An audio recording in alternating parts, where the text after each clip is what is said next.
All right, very good. Welcome back, everybody. The last bonus session of the conference here. So with us, we're very glad to have with us Brian Legan. He's the Director of Operations for the Associated Contractors of New Mexico. So after 20 years as New Mexico DOT's Technician Training and Certification Program Administrator, Brian has spent the last 5 years with the Associated Contractors of New Mexico, first as Director of Training and Safety, and now as Director of Operations.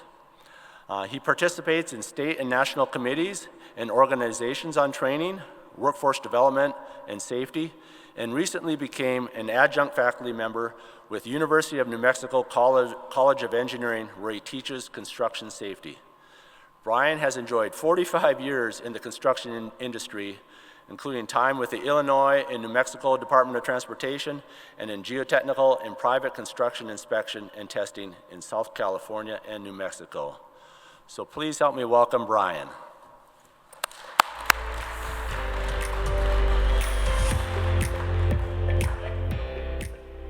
Thank you, Phil.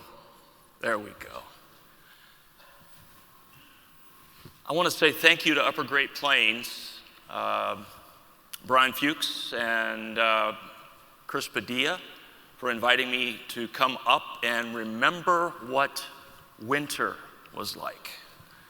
Having spent many years in Southern California and in the great state of New Mexico, we don't get harsh winters anymore. So, and I understand you guys have had a fairly mild winter this year. Walked out of the hotel this morning, and that first breath, it just starts to burn. Oh, sorry about that. Let's take a look. I provide ethics training all over the state for our different conferences, and that started back in 2008. Anybody remember what happened in 2008 in Boston? Any chance? There's a thing called the Big Dig. Absolutely horrific project. And what came out of that incredible amount of fraud and waste and abuse, my cabinet secretary back in 2008 said, Brian, we need to put something together as far as ethics. Ethics. And when I began to research it, there was just nothing out there. Different organizations had ethics training, but as far as transportation, we were kind of lacking. And so I put something together for our construction inspectors. And it was so well received, she said, well, let's take it to the maintainers. And then it blossomed to the entire DOT. And so now, after all of these years, here I am flying up to North Dakota to talk to you about ethics. I went on your website, and you talk about ethics. You've got a good page there, and you're very similar to our engineers in New Mexico in that you need 2 hours every couple years, so essentially 1 hour a year. The program I put together in 2008, I submitted to what was called the TCCC, and that was kind of the basis for the ethics program that you can see now on the TCCC website with AASHTO. If you look at the American Society of Civil Engineers Code of Ethics, we talk about different items: profession, honor, integrity, and dignity. When you use words like that, what do you think of? You think of scouting. I remember being a scout as a youth and a scout leader as a young adult. And that was one of those incredible opportunities in life, was being a scout. Or the military. My dad, my father-in-law, both were in the military. They have that structured background. So as a young person growing up, I had no choice but to have structure in my life. I marry into a military family, and I continue for 35 years with that additional military structure. Been very positive. You look at college graduates, you're looking at that same honor and integrity. Move on to unfair competition. I just pick out some of the key things I see in some of these. Mentorship, educate, professional development. That's what you're doing here right now. These conferences are incredibly valuable. And valuable as far as the networking, valuable as far as getting to know different vendors and what their products are. You need to get your hours, and professional opportunities like this are very, very positive. You can be sitting in small groups, you can be sitting in larger venues like this. This is my asphalt training laboratory in Albuquerque. We have a joint training program for materials with New Mexico DOT and Associated Contractors of New Mexico. We've had the program in place for over 30 years. It's a joint operation. So in this picture right here with this materials lab, this asphalt lab, I have DOT, I have city and county, I have contractor, I have private lab. Everybody hears the same message, and there's value to that. But I don't want to alienate our engineers. I want them to have the same opportunity. So one of the things I have done over the years is I've added PDH points to the certificates. I want our young engineers to experience the exact same thing and get credit for it. Do you want to be sitting in a room like this, or do you want to be sitting in an asphalt lab having fun? I'm not saying this isn't fun. Professional credit, health, safety in the workplace, honesty and fairness, enable, educate, and develop, supervise equitably and respectfully. How many of you manage people? No hands? I saw 1 hand, 2 hands, 5 hands, 20 hands. Most of you manage people. You're engineers, and a lot of engineers don't even do engineering anymore. They manage people. My first engineer at the DOT, we had a crew of 20, and it just drove him crazy because he babysat 20 personalities, and he had to deal with 20 different children, and he did very little engineering. Look at this group, and you've got the same thing. You've got 20 different types of folks that you're going to have to manage and deal with. Protect health, safety, and welfare of the public. Zero tolerance for bribery, fraud, and corruption. Respect, dignity, and fairness. Those same words again under society. Emerging technology. How many times do you think we are in a rut? Well, this is the way we've done it for 30 years. Why change? Why change? Epoxy-coated rebar. It's been around for decades. And I'm walking through a conference just like this one time, and I look on the table, and there's this funny-looking gray bar. And I actually stopped, and I backed up. I said, what is this? He said, this is hot dip galvanized. I said, oh yeah, we use epoxy, green epoxy. Oh no, it's better, it's better, it's better. And that was probably within the last decade.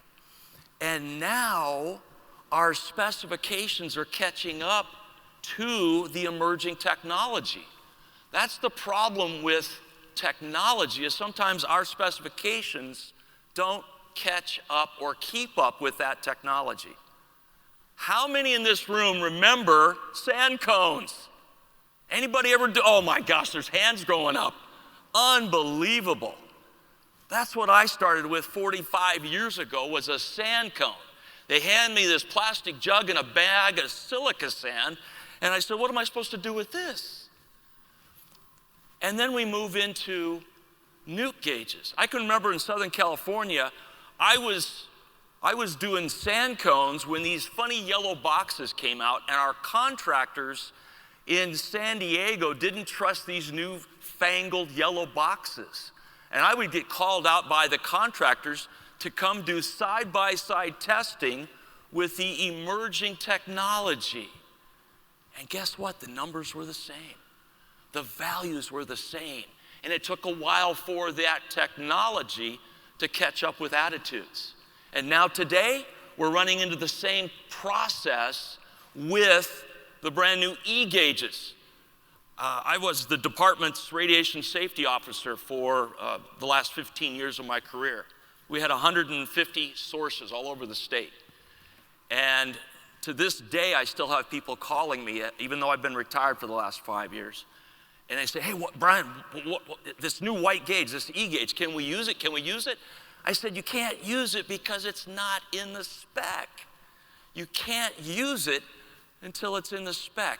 This is what you looked like 45 years ago in San Diego taking densities. I actually had a little bit of hair back then. If you've never done a sand cone, it's actually a very engaging process. And you've got to know your material and your situation. Marshall. We started off probably 40 years ago in New Mexico. When I came in 30 years ago into New Mexico, we were still doing the old Marshall method. And then through emerging technology, we've got the super paved gyratory compactor, which is pretty much the standard in New Mexico. There isn't a lab in New Mexico that's not running super paved gyratory. But 20, 25 years ago, that was a hard sell. It was brand new. Society, protect health, safety, and welfare of the public.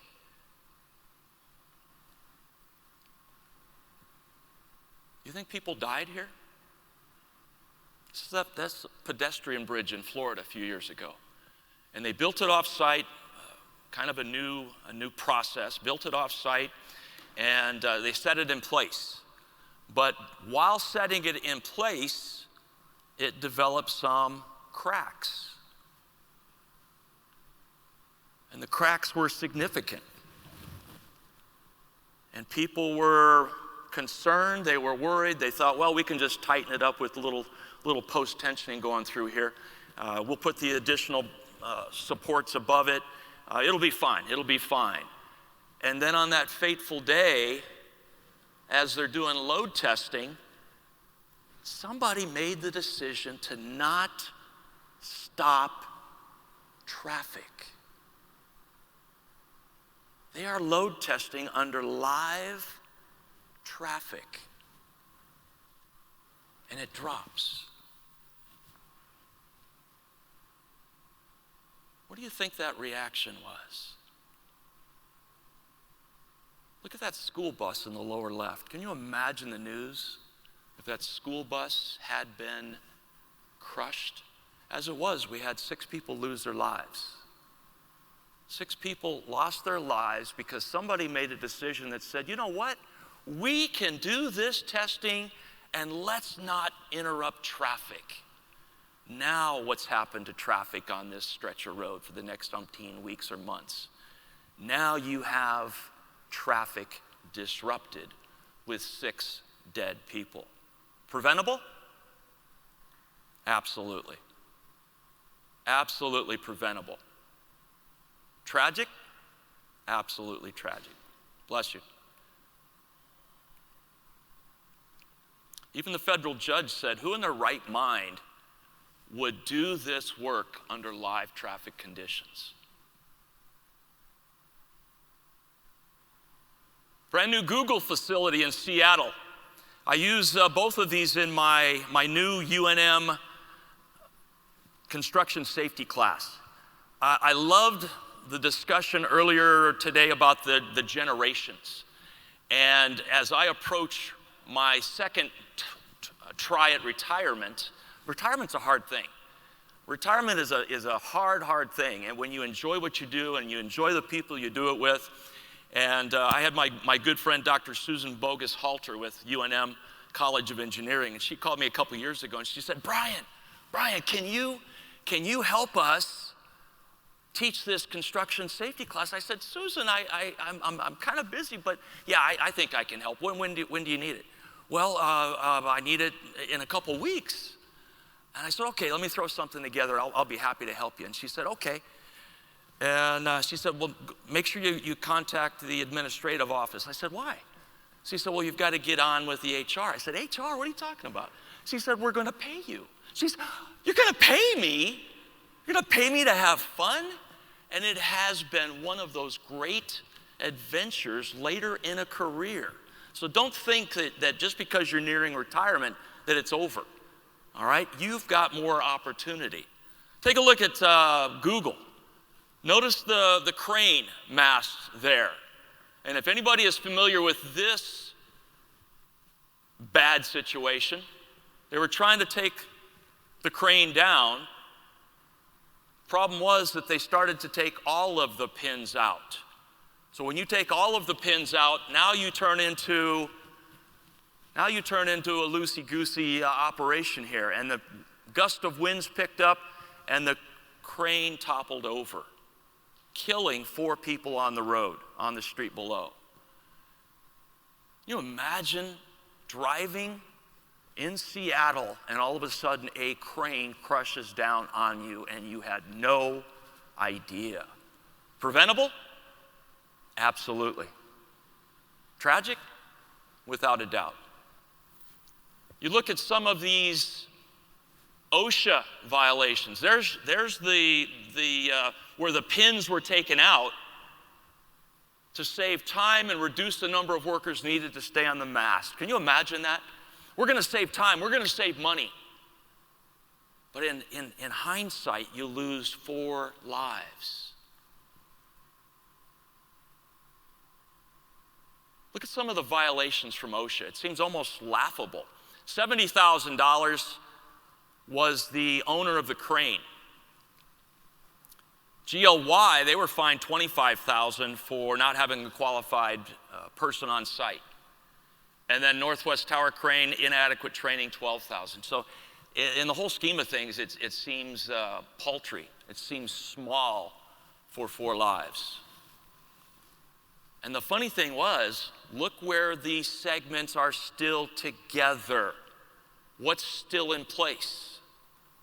The pins are still in place. So had they left those pins in place, that crane would have been taken off in proper sections with a secondary crane, and each one would be picked after the pins are removed properly. I think we get into a routine, well, that's how we've done it. We do it this way all the time. It's fine. We can save time. We can save money. Look at this picture. I found this on the internet. So many things going on in this picture. Look at your first responders.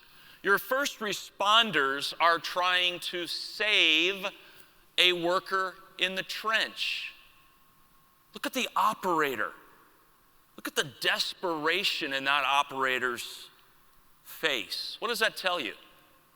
I screwed up. I screwed up. I knew that trench was too deep. I knew. He's got that look. And then the first responders, they're down in the trench without even thinking about it. They're going to jump down in an unstable situation trying to rescue this person, not realizing how dangerous it is for the people in the trench and even them up on top. Completely preventable. Proper shoring, proper trench boxes. Found this in Construction Magazine a few months ago, and it talked about, again, OSHA fines that were being given to a contractor. A construction company owner receives jail time for a worker that died in a trench. And the quote, knowingly ignored basic common sense safety rules. It was a 10-foot deep trench. There had been heavy rains and there was no ladder to get out. You're putting your workers in an extremely unsafe situation. And the company owner, knew workers were digging in bad conditions, and the owner stated it was the employee's responsibility to know when to use shoring. Absolutely the wrong statement to make. If you look at the general duty clause, it is incumbent on the employer to make sure that those workers remain safe and given the proper tools, given the proper equipment to stay safe. Federal Highway, we have a very, very strong working relationship. I now represent the contractors So our relationship is with New Mexico DOT, and Federal Highway in New Mexico has been a very strong partner of ours over the decades. And I really enjoy going to the Federal Highway website and looking at their Office of Inspector General. When I get ready to do a presentation on ethics, engineering ethics, ethics and safety, I like to kind of look at the OIG website and see what is happening out there as far as investigations and some of the outcomes. And I want you to kind of pick up on a trend here. Let's look at some of these. Federal Highway debars New York painting contractor. And you can see the type of bad activity and the years of debarment, the fines. Florida construction company, identity theft. So they had undocumented workers. Former FHWA division administrator. Wouldn't a division administrator know what the rules are? Wouldn't they know the difference between right and wrong? And that's West Virginia. Federal Highway suspends Connecticut consulting company. Failed to verify credentials. They billed him out as an engineer and he'd never finished college. They had to pay back $390,000 to both the state and the feds. Federal Highway suspends reincarnated. That's never a good word when you use that in a sentence. Reincarnated New York consultant. They kept the same address, they kept the same workers, they kept the same everything. They simply changed the name after they'd been debarred. They didn't get it.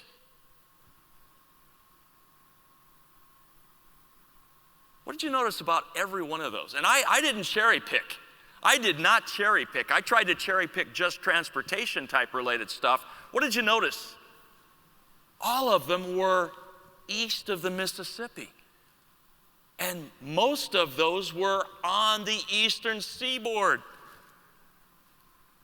You get west of the Mississippi, I can't find anything where we west of the Mississippians do anything wrong. We're pretty honest. We have integrity. I don't know why the East Coast does not. I mean, I have my ideas, but I'm not going to voice them. Look at the different fraud schemes that they talk about. I think it's important that we understand the difference between ethics and law. Look what it says. Ethics are a set of moral values you establish for yourself and your own personal behavior. Laws are structured rules utilized to govern all of society. Values or laws? Values or laws?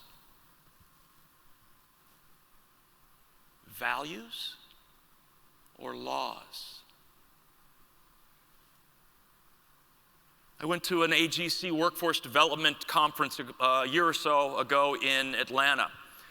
And we as workforce development, both in the DOT and now with AGC, I think our common process is, hey, catch them as they're coming out of high school. Catch them as they're coming out of college. Catch them as, and this conference, we had a presenter that said, you've got to catch them in grade school. And I remember thinking, what are you talking about? You've got to catch them in grade school. You've got to put the concept and the idea of what we do as an industry in their minds early.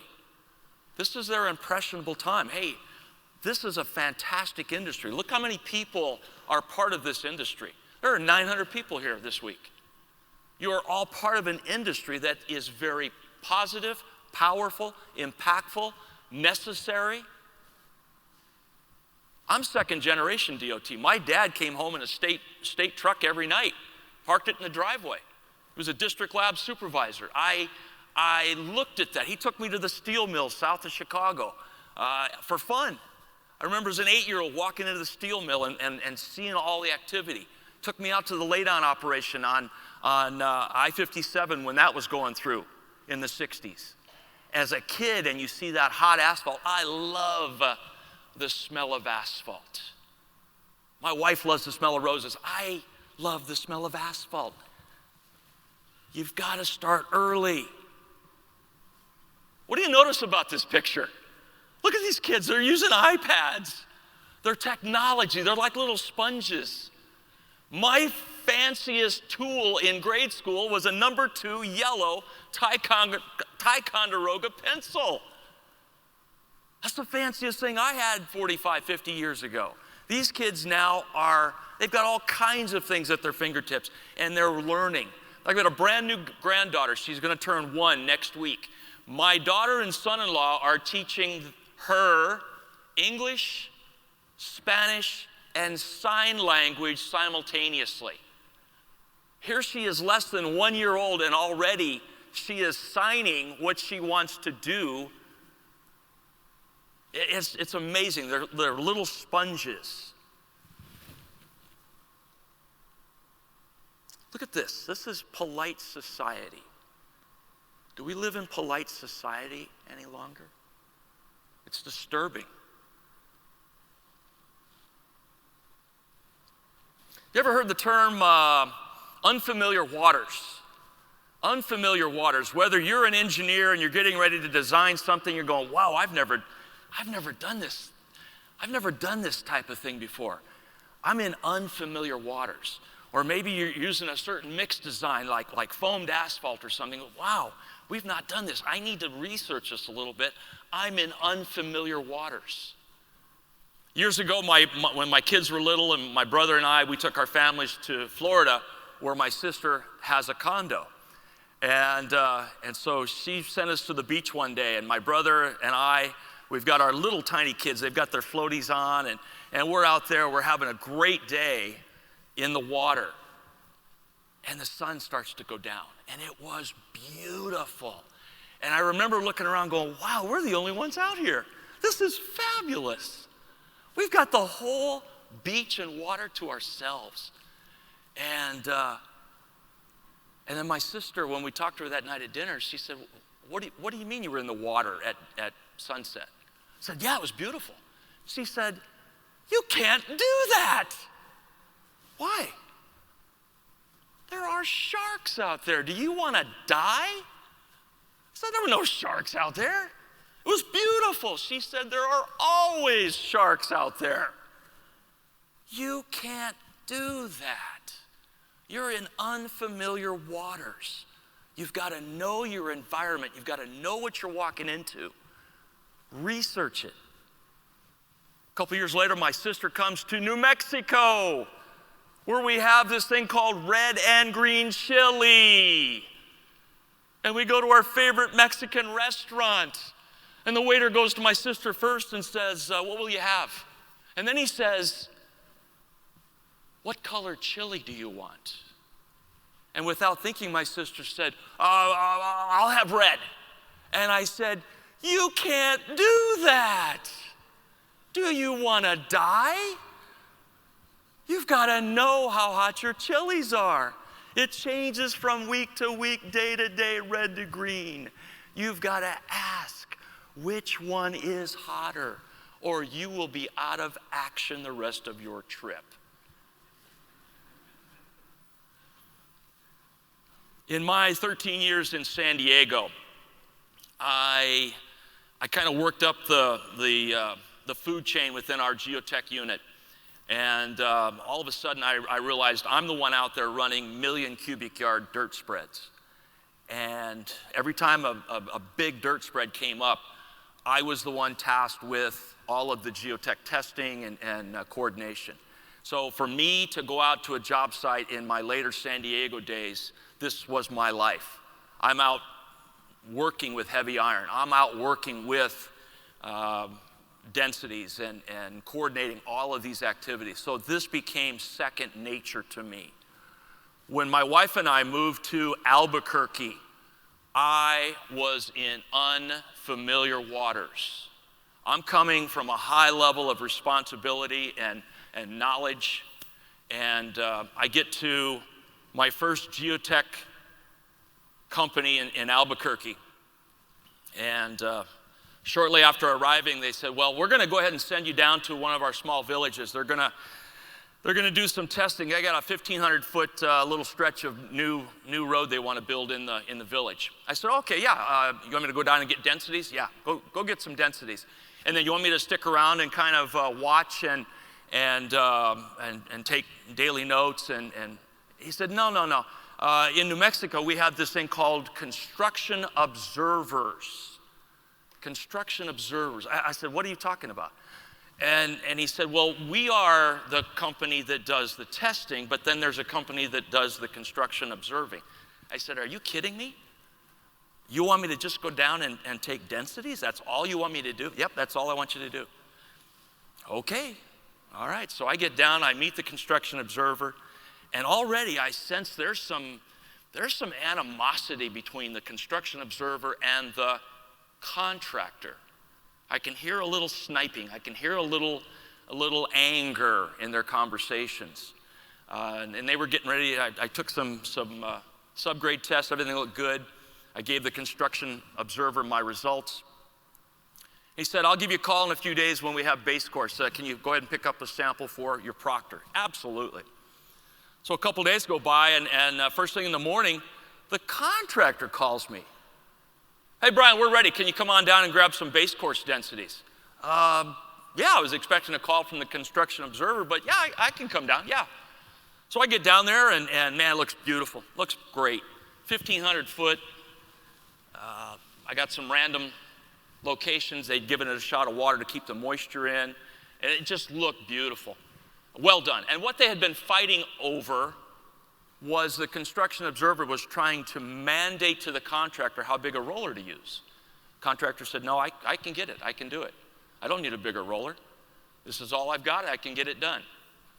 So I get down there. Construction observer was not around. So I get the densities there. Everything's good, passing. As I'm driving out of the project, the construction observer's driving in. He said, what are you doing here? Matter of fact, I rolled down my window. How many of you remember how to roll down a window? Huh? I rolled down my window and I said, well, they called and said they were ready and asked me to come. Hey, whoa, you don't come down until I call you. I said, well, everything's good because I took some random locations and all the densities are good. And his next words were, you don't understand. I wanted those densities to fail today. I said, what? What are you talking about? You can't do that. He said, yes, I can. I'm in charge of this project. I wanted those densities to fail today. Is that ethical? No, that's a power trip. That's a power trip. Absolutely unethical. Sometimes employees are more likely to do wrong if they don't know what's right. What? What are you talking about, don't know what's right? We had a Cleveland high school, and in Albuquerque, one of our high schools is Cleveland. And the coach went on a coaching retreat in Dallas. And he went using the school district's purchase card, P card. So he's working off of state funds. And while he's in Dallas, he has a little too much fun and ends up getting charged for embezzlement, 4th degree felony. Do you think he knew the difference between right and wrong? Had he been told, hey, oh, by the way, when you're on travel for the school district using state funds, you cannot do this. Hey, they never told me I couldn't. Oh my gosh. You can't do that. We had a similar situation with one of our UNM Lobo coaches. And he was tasked with pulling cash out of ATMs for the different teams to travel. He was the traveling coach, and it was his responsibility to pull cash to pay for things. And he got a little loose with the bookkeeping. As a matter of fact, he got way behind. And he ended up getting charged with $63,000 of embezzlement because he mixed his money and the school's money. When I hand you that piece of plastic, does it have that reality? When you go on travel and you've got the company credit card or you've got the government card, are you thinking, oh, nobody's going to notice this? Nobody's going to miss this tank of gas. It's almost like monopoly money. People lose sight of the value and think, who's going to find out? Who's going to know? I'll guarantee you there are at least 50 people in this room that have a $100 bill in their pocket right now. That seems to be the trend. I got a $100 bill in my pocket. Are you going to spend that? I'm not spending that $100. I like it in my pocket. So all of a sudden that has value, but that plastic card does not. It's psychological.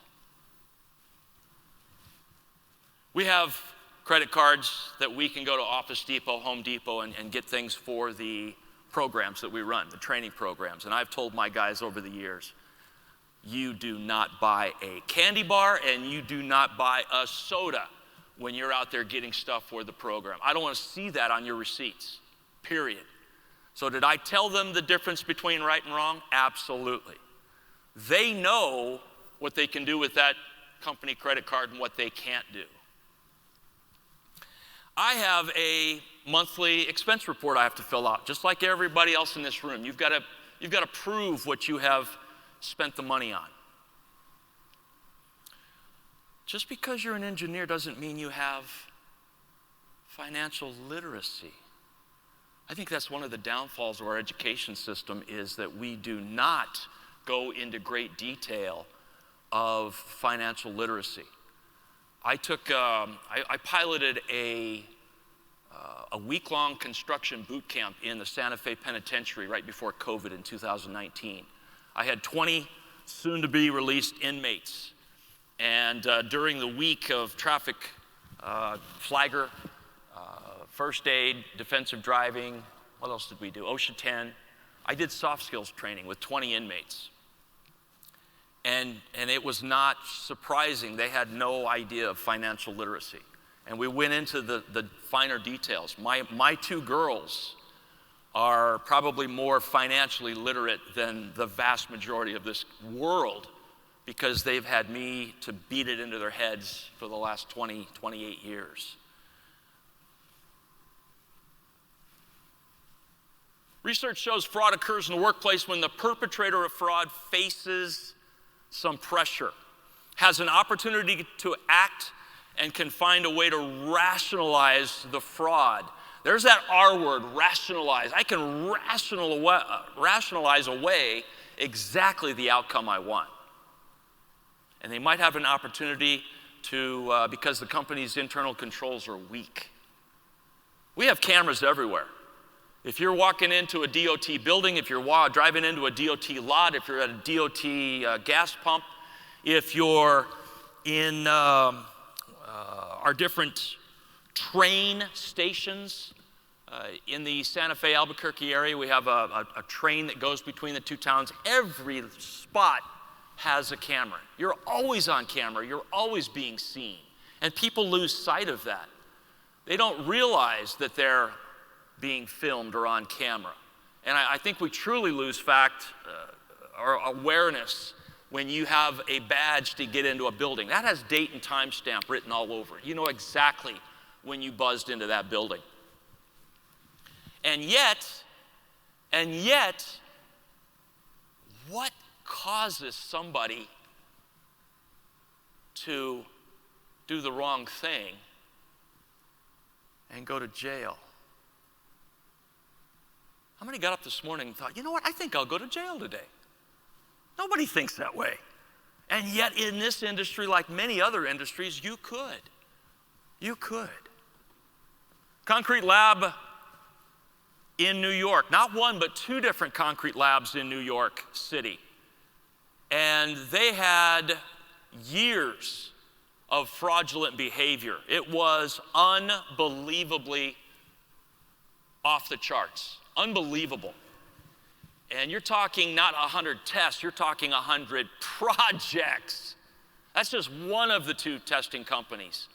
So once they got away with it the first time, the second time, the third time, they realized, you know what? I can save time and money. I don't have to have as much staff, but all I need is a sharp pencil, and I can get this report out. I don't even have to do the testing.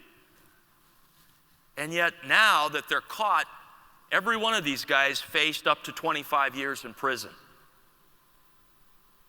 Some of these guys look like they could live in North Dakota or New Mexico. They look like us. Are we any different? Thousands of phony tests. 12 years of fraud. This was one of the two companies. Regularly skipped vital safety tests and created false reports to create the impression that the tests were performed. I've known of field inspectors that spend more time trying to dummy up a density than taking the actual density. Drives me crazy. They even falsified credentials.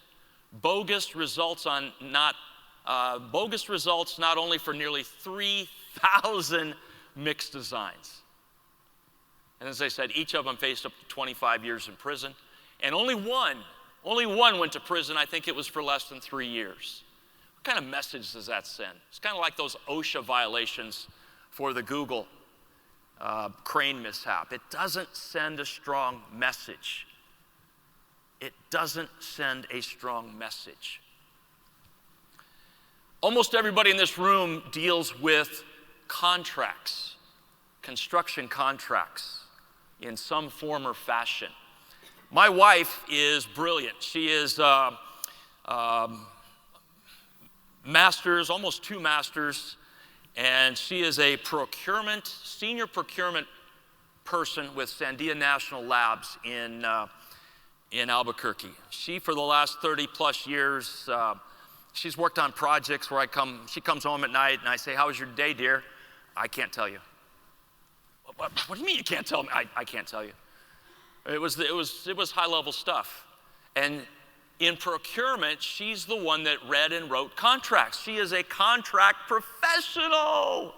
Try and live with a contract professional. We needed the side yard block wall extended. And we said, okay, let's start. She said, well, I got to get 3 bids. I got to get 3 quotes. I said, okay, you take charge. I'm out of it. And so she got the first 2 contractors. They came out, they gave her quotes, and she loves bouncing quotes off of each. Hey, he said he'll do this. Will you match that? Yes, I'll match. Okay, and then she'll go back. It's kind of like the mom and dad. Who do you go to, mom or dad? Well, dad said she does that with contracts. Well, she got the first 2, and then we got down to the 3rd one, and she had something going on. She said, sweetheart, will you help with the 3rd contractor? I said, yeah. So he came to the house, cute little old guy, probably in his late 70s, early 80s, and had the pens and pencils in his pocket. And he said, what do you need? I said, well, I just need to extend this block wall, footing so high. He said, you want a gate? Yeah, I want a gate. He took out a business card. He wrote on the back of the business card, and he said, yep, I can have a crew here Monday. Take us a couple days. We'll clean everything up. It'll be done. And I said, fantastic. I said, great, start Monday. So she gets home, and she said, what was the 3rd quote? I said, well, it was so much, and he starts Monday. What do you mean he starts Monday? I didn't look at the quote. I said, you don't have to. She said, what do you mean you don't have? I said, I shook his hand. Boom! What do you mean you shook his hand? He said, and I think I used that tone of voice with my wife also. Maybe I didn't. I said, sweetheart, I shook his hand. He'll be here Monday with his crew. It'll take 2 days. He'll clean up. That wall is still standing 30 years later. It's perfect. I didn't need a contract. The 1961 New Mexico Department of Transportation contract, I can hold with 2 fingers. 63 years ago. Good grief. 63 years ago, I could hold the DOT spec book in 2 fingers. Today, I need a hand truck. I need a dolly to move it around. Why do you think our spec books have gotten so big? Because of every little detail. We no longer shake hands. We no longer said, I'll be happy to do that for you. I'll be happy to pay that price. I'll be happy to. It's all legal now. You imagine our career, our industry, our interactions if we could do things on a handshake. Remember that picture of the young girl in polite society? We don't work in polite society.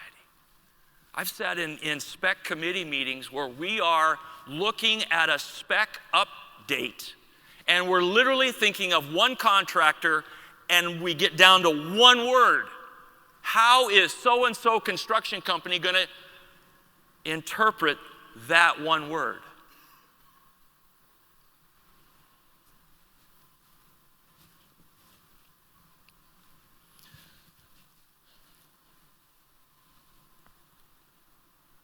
You want to decimate an industry? Legalize marijuana. We can't find workers. We can't find workers that'll pass a drug test. Be it DOT, be it contractors. We can't find workers.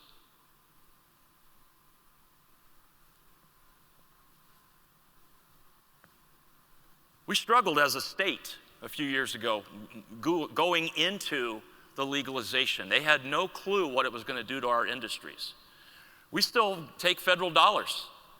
The feds don't care what our state does. The federal mandate is still illegal. And if you're on a federally funded contract, you cannot have even legal drugs in your system. We struggle with drunk driving. Now we have drugged driving. Have a code of conduct. The DOT in New Mexico had a very strong, comprehensive code of conduct. What you can do, what you can't do. There's no wiggle room. It says in black and white. You sign that you've read it, you date it every single year. Our contractors have the same thing. They have drug awareness. They have controlled substances. I even like one of our contractors, one of our consulting firms, they even have a segment on bullying. You thought you just got bullied in the grade school schoolyard? Bullying goes on today. And managers, you see it, get it stopped. If you're doing it, stop it. It's unbelievable that we as adults still bully people. And you can cross the line, you can be joking and laughing, and all of a sudden it crosses the line and it's no longer fun. And there are a lot of things that we can do as managers. Benefits of ethics in the workplace. Look at these: peace of mind, pride, good reputation. How many of you have a good reputation, you think? Nobody? Are you awake? One more time. Who has a good reputation in this room? How quickly can you lose it? In a heartbeat. You can work 30, 40 years, and that reputation you have built up can be lost in a news article, can be lost in a court decision, can be lost with drunk driving, can be lost. Your reputation is what you've worked for your entire career. This was a news article in 2019 in New Mexico. We have our New Mexico Athletic Association, or Activities Association. Essentially, it's our state athletic director. And they were doing the state cross country. And these 2 young men finished in a dead heat at the cross-country meet. And the one that was slightly ahead thought he finished first, but when the results went up, they actually had him finishing second. It was a close race. I can accept second. I'm good with that. Even up on the award podium, second's okay. And the first place person a couple days later thought, you know what, I think he was ahead of me. I think he was ahead of me. And 2 days later, the one that was given the first place called the athletic director's office and said, I don't think they did the right thing. I think my opponent finished ahead of me. And he gave his first place medal back. What's that called? That's called integrity. Integrity. I would hire both of these young men on integrity alone. I can teach them to do anything in this industry, but I can't teach integrity. I just raised my voice. I apologize. I'm sorry. I got excited. We can't teach integrity like that. I would hire both of these young men. Employees emulate their leaders. It starts at the top. I hope we have good leaders in here. I know in New Mexico we have some good leaders. We're not being recorded, are we? We have some not so good leaders. And what happens to not so good leaders? They get promoted.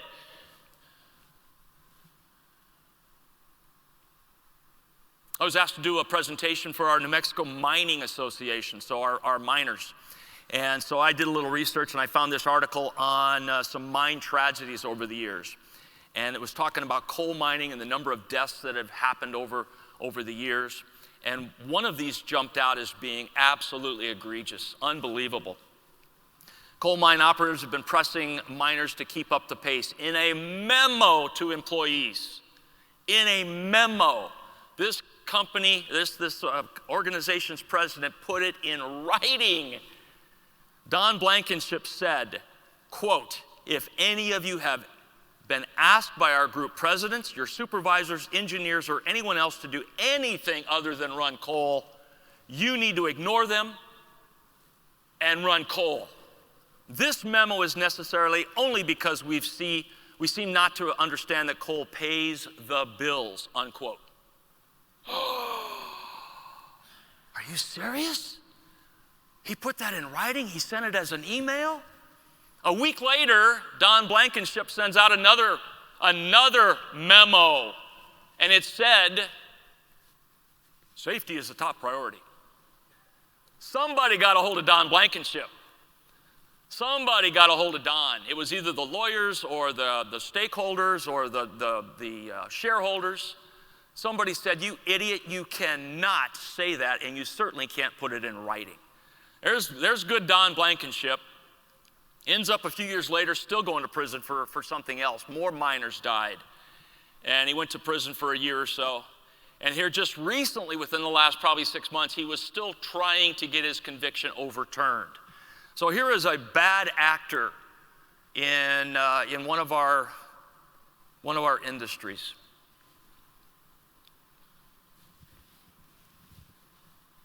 Is this guy working? Yeah, he's working. He's got his hard hat on, he's got his vest, he's got his day planner, he's talking on his cell phone, he's working. Is this guy working? This guy's not working, he's smiling.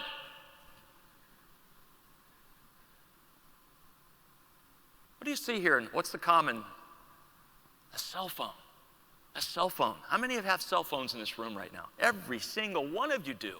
It is everywhere. Everybody has a cell phone. We don't know what we did 20 years ago without a cell phone.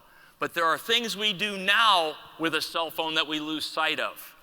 Stop talking on your cell phone. Stop texting on your cell phone. We have all kinds of safety signs. These are everywhere. We know what they look like. We know what they are. We need a sign that says, stop using your cell phone.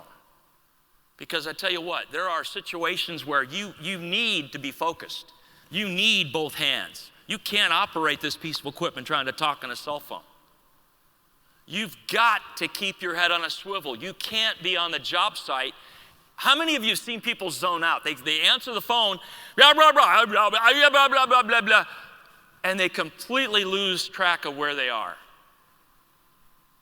So you can have equipment running around. You can be walking into dangerous situations because you're not paying attention.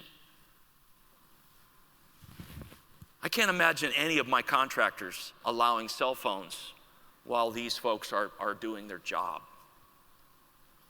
And inevitably, you'll have the tragedies where, in this case, a concrete delivery truck driver out on Kirtland Air Force Base ran a stop sign because he was talking on his cell phone and killed a bicyclist.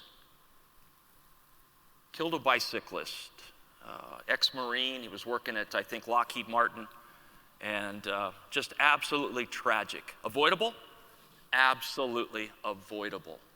So now you've got a dead, high-quality worker, and you've got an imprisoned concrete truck driver. What do you think I see these on? How about state vehicles in New Mexico? When you're driving a state vehicle, what are you? You're a giant billboard. Hey, look at me. Look at me, I got a great job. I work for North Dakota Department of Transportation. Are these important signs? Yeah, they're important. Which one's more important? They're all important.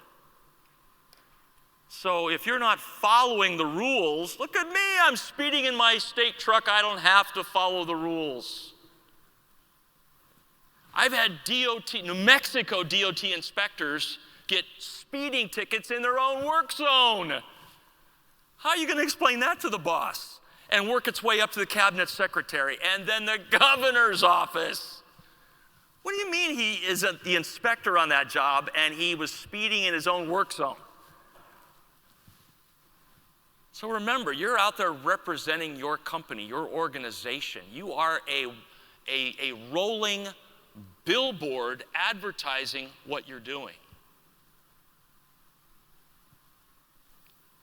We had a state employee at the New Mexico Fairgrounds in Albuquerque. State worker left his state vehicle running, and a homeless person jumped in and ran off with it. Police gave chase, and he ended up T-boning a dad taking his 10-year-old to school that morning, and she ultimately died a few weeks later. All because the state employee left his state vehicle running and unattended. What do you think that outcome's going to be? It's going to be massive, massive. Oh, let's see. Do you guys pay off of cores? You guys pay the contract off of roadway cores? Somebody yell it out, yes or no? Yes, good, thank you. Walked out to one of our job sites years ago when I was running our technician training and certification program.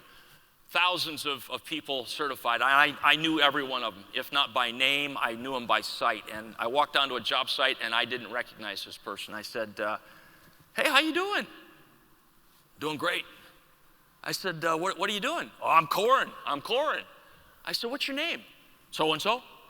Are you certified? Yes, I'm certified. I said, in New Mexico? No, I just got here from Idaho. I said, this ain't Idaho. You got to be certified in New Mexico. Oh, I didn't know that. Well, your contractor does. So we have rules and regulations that we have to follow for federal highway. So we got him straightened out, but that was a valuable learning moment, not only for him, but for our contractor and the entire industry. Because when things like this happen, we try and let everybody know, hey, this happened. And we talk to all of our districts and we say, hey, watch out for it. You know, pull and make sure that everybody's properly certified. That's required by federal highway. So he's pulling the core and you know, you cut the segment of core that you want to test. So I was doing a project review on a different project a few years later. And they're out there, they're supposed to have 3.5-inch cores. And as I'm walking into the field lab, I look at the bone pile outside of the lab door where they've got all the materials they finished using kind of piled up. And I see these little tiny 2-inch roadway cores. I'm thinking, what is going on? It's a 3.5-inch lift. And then I see these little tiny thin discs. And obviously it's the roadway surface. And I go inside the lab and I said, hey, I'm here to do a quick little audit, little review. What's going on? Oh, not much. Hey, I understand your numbers are really good. Oh, my numbers are great. My numbers are great. I said, what are you doing with the cores? What do you mean? I said, I noticed the cores, both sides are cut. Yeah.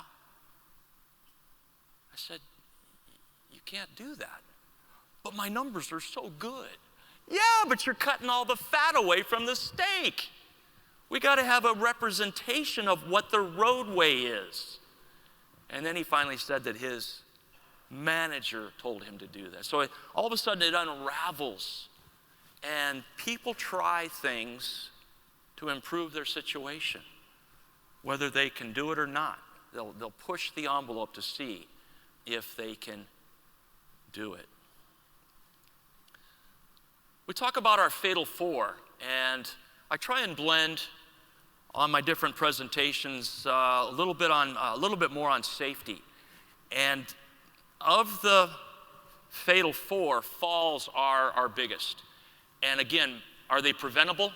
Without a doubt, nearly 100% of fatal falls were preventable. And the money that is a result of even a single fatality, the number is close to $1 million. And that's a ripple effect throughout the company, the organization, the industry. A fatal situation can have massive consequences. 1 in 10 construction workers are injured annually. And oftentimes they just don't know. We have entire classes on just ladder safety. You're thinking, what are you talking about? You have to teach people how to work with yeah. We've got to train them. We've got to document they've been trained. We've got to have all of our ducks in a row. And it doesn't have to be a high fall to be fatal. And of those, 31% are roofers. Roofers have the highest. And you look at some of these idiots. I didn't say idiots, did I? I'm being, look at some of these. That's in a stairwell, wedged against the banister and the wall. Look at this one close. Second story. And that's the safety manager going up the stairs. No, it's not. It's not. You can't even make this stuff up. All he had to do was walk out to the parking lot and get the right ladder. What does it say under his feet on the top of that ladder? Do not stand here. Look at this one close. Shame on the designer of this house. How unconscionable of you to design a house with a 30-foot ceiling that the homeowner cannot change the light bulb in the future. You'd have to get a baker scaffold out there to get up that high safely. I show this one and my students say, oh, he's harnessed in. I said, that's not a lifeline. That's not a lanyard. That's a pneumatic hose. He has not harnessed in. Brilliant? What happens when you notice the leg isn't shaking anymore? Probably a little bit of a confined space issue. I love this one. Got to get it clean.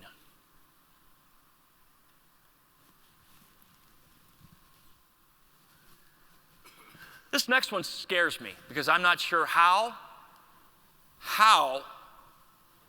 they got up there. And for the life of me, I don't know how they're going to get back down. How do you put a worker in that dangerous a situation and not have any type of security? The worker trust that operator. Or maybe they're so new, they don't know to say, hey, I'm not getting up there. I'm not doing that.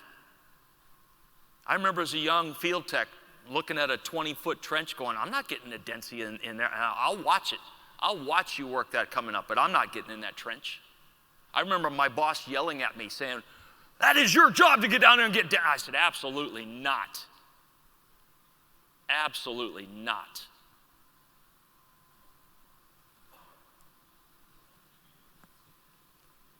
Do we have consequences? Yeah, we have consequences. All of these are consequences within our industry, not the least of which is death. You don't follow the rules, you could die.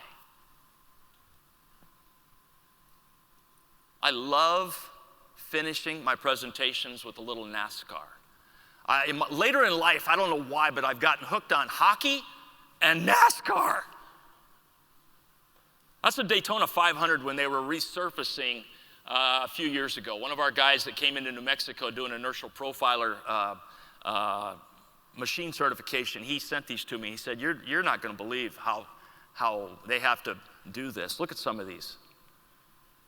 That's a D8 holding that thing up in place. Look at the angle. Look at the support equipment they need to properly surface that racetrack. Look at the bank on that. That's why those cars can stay where they do. Even the rollers had to have a big cat up there holding it in place. And then you have to get the densities. Wouldn't that be fun to work on a project like that? Work where you're in unfamiliar waters. That would be fun. Ladies and gentlemen, it has been a blast coming up to the frigid north. And what I offer my students and my conference recipients is I'll give you an opportunity to take a screenshot of this, because oftentimes I'll get, hey, can you send me my ethics certificate? Okay, can you send me hey, you know what? Just take a picture and all the information's right there. You got 1 hour today, and you got exactly what you paid for because it was free. So, ladies and gentlemen, thank you for your time today.